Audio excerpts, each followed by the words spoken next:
How's it going, everybody? Johnny Styles here with the Wellness Observer Live, powered by Liquid Sunrays and Bad Dude CO. Visit baddudeco.com for all your cool supplement needs. Of course, visit liquidsunrays.com for the very best competition tanning in our bodybuilding and fitness world. One more time, I'm coming here. It's less than, I don't know, 13, 14, 12 days out from the Mr. Olympia or Miss Wellness Olympia in Las Vegas, Nevada. And I am reacting to some of the girls that competed last year at the Olympia, critiquing or reacting to their routines on stage. And, talking a little bit about them moving forward to this year in 2020.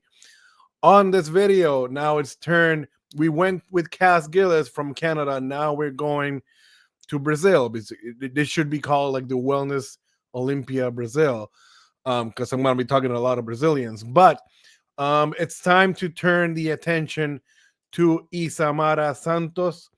I remember seeing her in the gym days prior to the Olympia last year, training, working out.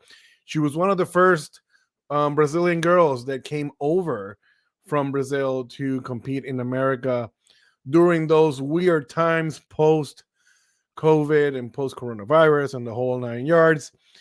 And a lot of people didn't know about her, and they quickly found out. I really liked her. These are just pictures she posted at her Instagram back in the day, and you could see that she has some tremendous shape.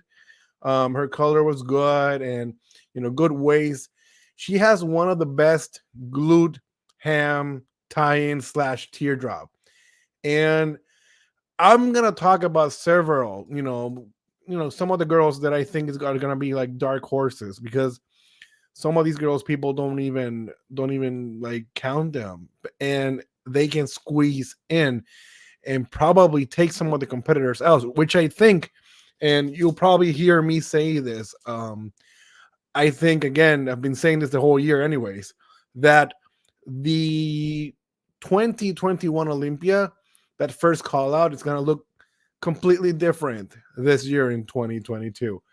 So Isamara looked absolutely fantastic. I think, for being her first time on this grand stage of them all, she looked fantastic. And, if you looked at her here, I remember I gave her 3 stars. And, overall, she had a great look, long torso. She kind of looks taller than other competitors. Good cap delts, not too big, not too small. I remember she has some good calves in person, very good calves, and one of the best glutes and teardrops that we've seen in that stage, and she moved pretty well. So one thing I remember saying about her was the fact that her makeup foundation for the show wasn't, like, her face wasn't matching up to her tan, which is something that anybody can fix. And when it comes to doing their makeup and learning about their tanning and everything, that's why I think when you go look at sun rays, they'll help you out and they'll totally tell you what to do. So I'm gonna play Isamara's posing routine, her free posing routine, and we're gonna talk about it here a little bit. Maybe, again, I haven't seen this video since a year ago, so I'm reacting to how they did, in the Olympia, and maybe we can critique here and there. Maybe we can put some ideas to the test, or maybe she can get better. But I remember, if I'm not mistaken, I remember she was pretty darn good. So she comes out. She's walking normally right here. She's doing the front pose.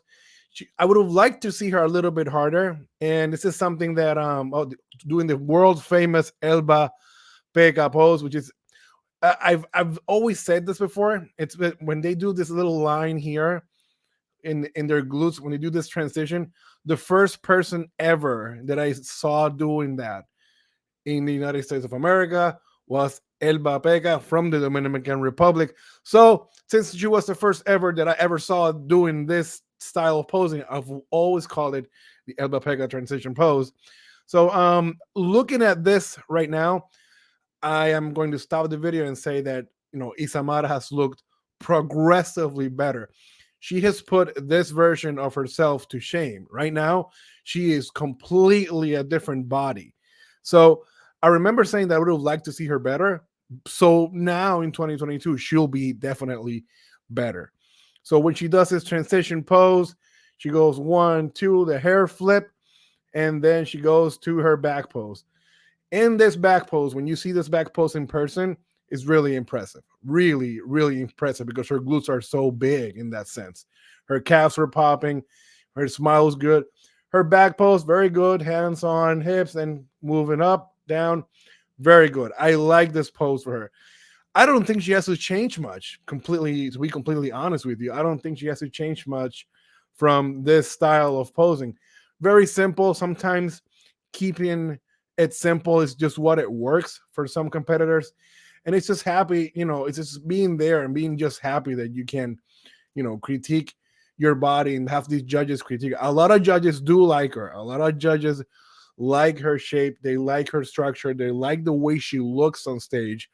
And even the long black hair really does work for her. So it's gonna be really interesting to see how Isamara flares up this year. I really like this posing routine on her.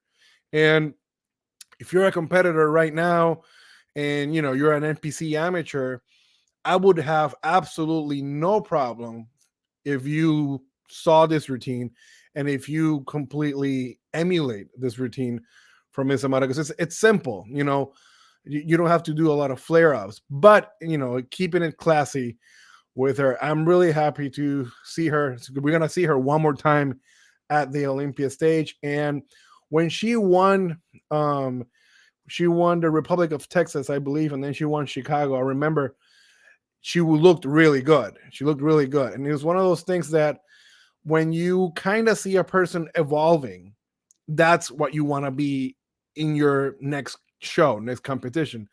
When you see her here, she still has the great cap dells, the great smile, good tanning, the great hair. That's kind of like her trademark, like, right? Her hair and her look. I've seen this girl train up to the almost day of the show, and she's done tremendously well. Again, I expect her to do very well. Top 10. She placed seventh at the Mr. Olympia last year, and I expect her to be right there in that mix. Everything and anything can happen this year at the Olympia 2022. So I wish her the best. Keep it locked to the Wellness Observer Live because I'll be counting down. And I know some of you are waiting for some names and some routines that I'm going to put up here. So, yeah, you can rest assured, you can bet your bottom dollar that I am going to talk about these people, even if they block me, because as if that's going to do anything, as if I'm not going to see their progress, as if I'm not going to have footage of them. Come on. So, this has been Johnny Styles, the godfather of wellness. You already know what to do. You can listen and view this on Instagram, on iTunes, on Spotify. And yes, thank you for all of you that have tagged me on your Spotify list. I really appreciate it. And it's awesome for you guys to be just listening and watching and give me all your feedback because in 2023 it's going to be even better. All right. This is going to be the godfather of wellness, Johnny Styles, and I'll see you soon.